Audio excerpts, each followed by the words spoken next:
आस्था kind P drop के अंदर ambroxol hydrochloride और टर्ब्यूटालाइन सल्फेट और गुइफेनेसिन ओरल यूज के लिए इंग्रेडिएंट्स दिए हुए हैं।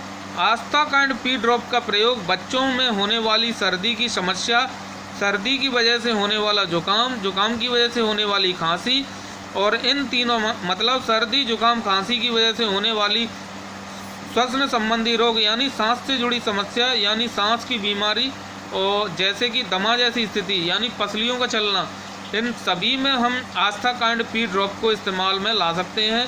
आस्था काइंड पी वायुमार्ग की बलगम को कम करती है, इसके अलावा वायुमार्ग को शिथिल कर उसे खोलती है। आस्था काइंड पी ड्रॉप का प्रयोग अगर आपने ज़्यादा डोज आपने इस्तेमाल किया बच्चे को तो अनियमित दिल की धड़कन, पेट में दर्द, उल्टी, खुजली वाले चकत्ते, नींद न आना, मुहासे, इस तरीके की समस्याएं हो सकती हैं। आस्था काइंड पी की जो इसमें जो रेट दी हुई है 50 रुपीज़ दी हुई है।